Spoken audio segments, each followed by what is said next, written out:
Olá pessoal, sejam bem-vindos a mais uma edição do FinTalks. Hoje vamos conversar sobre a regulamentação dos serviços de pagamentos no contexto de apostas esportivas e jogos online aqui no Brasil.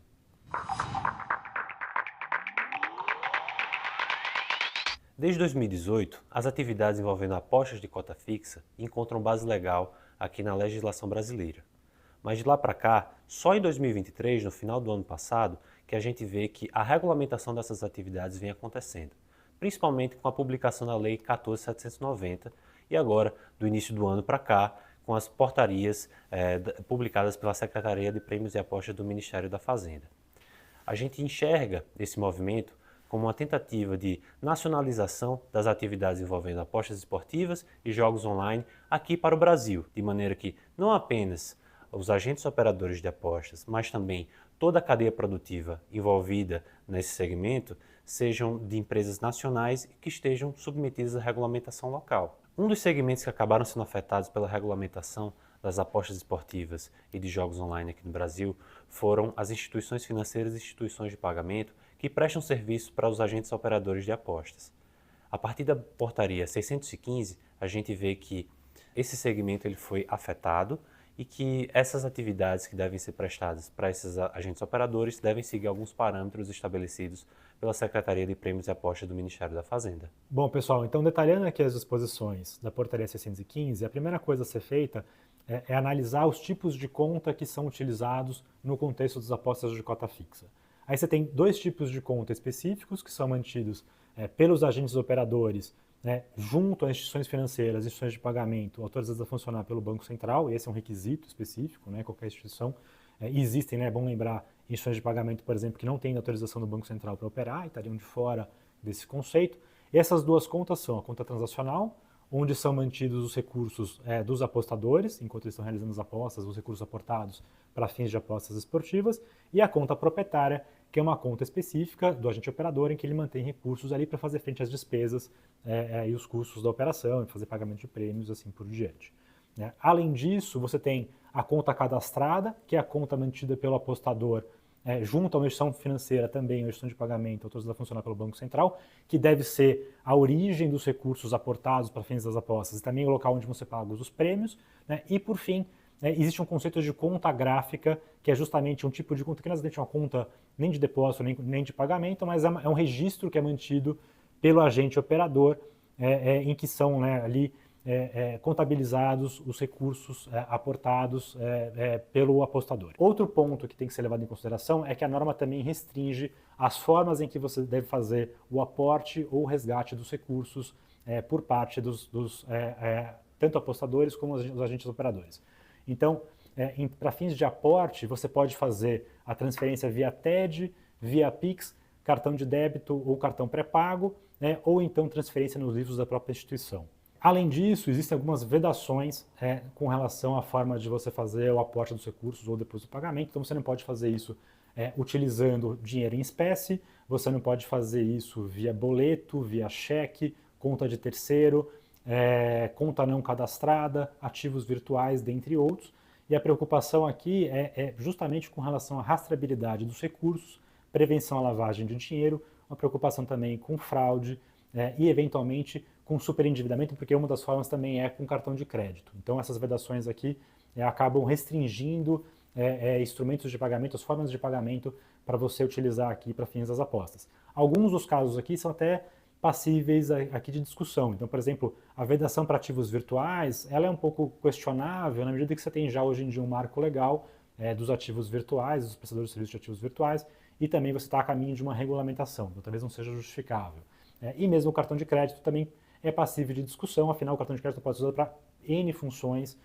e talvez não fosse justificado aqui a vedação. A gente também destaca aqui algumas vedações gerais que são aplicáveis aos agentes operadores. Então, existem vedações, por exemplo, a permitir a realização de apostas sem que tenha sido liquidado ainda a transferência dos recursos, então antes do recurso chegar no agente operador, e aí é uma preocupação com a potencial concessão de crédito pelo agente operador ao apostador, então você precisaria primeiro liquidar a transferência e tendo o recurso disponível, aí sim permitir a realização das apostas. Existe também uma vedação com relação a bonificações, adiantamentos e outras formas de incentivo associadas à atividade, que também não podem ser realizadas, além de também restrições à oferta de crédito para os apostadores, para que também aí talvez o receio principal é superendividamento, então você limita a concessão de crédito para fins de realização de apostas esportivas. Destacar alguns aspectos da conta transacional que devem ser levados em consideração. Um aspecto importante é que os recursos mantidos na conta transacional são recursos protegidos, né, por patrimônio separado. Então, isso significa, na prática, que esses recursos não respondem por obrigações do agente operador perante terceiros, então eles estão protegidos com relação a esses outros credores potenciais do agente operador, né, além de que eles não podem ser utilizados pelo agente operador para fins de concessão de garantias, por exemplo, para suas atividades. Além disso, o agente operador não deve transitar ou manter na conta transacional recursos proprietários e nem deve usar os recursos da conta transacional para outros fins.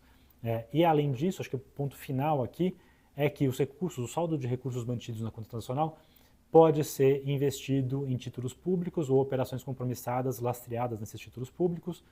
Isso pode gerar um rendimento para o agente operador, só que esse rendimento não pode ser compartilhado com os apostadores, então ele fica restrito a remunerar o agente operador. Bom, no que diz respeito à conta gráfica, né, que é mantida pelos agentes operadores em benefício dos apostadores, é importante destacar que não deve haver nenhum tipo de restrição ao resgate dos recursos pelos apostadores e que, uma vez feita a solicitação de resgate, os valores têm que ser pagos em até 120 minutos, lembrando que o pagamento é feito para a conta cadastrada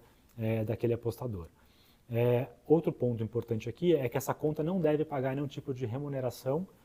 para os apostadores, afinal de contas não deve ser confundido com investimento, além de não ser uma conta de pagamento pré-paga e nem uma conta de depósito. O pagamento dos prêmios, por sua vez, também tem que ser feito em 120 minutos, mais uma vez o prazo bastante curto aqui para fazer o pagamento, sendo que se o apostador optar, os recursos podem ser mantidos na conta transacional, então continuariam vinculados também à conta gráfica do apostador para uso em novas apostas. Por fim, acho que um ponto importante aqui para destacar é que existem obrigações do agente operador com relação ao gerenciamento de risco de liquidez, afinal de contas ele tem que fazer frente a uma série de obrigações financeiras, em especial o pagamento de prêmios,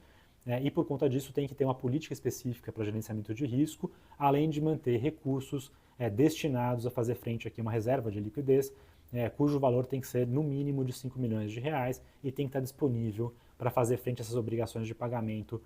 do agente operador. Fechando aqui a nossa conversa, é importante também destacar que os contratos que vão reger a relação entre os agentes operadores e também as instituições de pagamento, instituições financeiras que prestam serviços para essas instituições, devem ser adaptados para prever as obrigações da regulamentação e que também, por conta das obrigações na lei, existe um prazo específico para adaptação e uma vez encerrado esse prazo, aqueles agentes operadores que estiverem operando de forma irregular não poderão ser mais atendidos por parte das instituições financeiras e instituições de pagamento. Bom, pessoal, além dessa regulamentação relacionada a serviços de pagamentos no contexto de apostas esportivas e jogos online, a Secretaria de Prêmios e Apostas do Ministério da Fazenda vem publicando uma série de regulamentações direcionadas envolvendo alguns outros temas, como, por exemplo, segurança da informação, como também prevenção à lavagem de dinheiro e agora, mais recentemente, os requisitos técnicos e operacionais para a oferta de jogos online aqui no Brasil. Aqui no Cassione estamos acompanhando ativamente a evolução regulatória desse assunto e estamos à disposição para lhes auxiliar caso seja necessário. Conte conosco. Um abraço e até a próxima.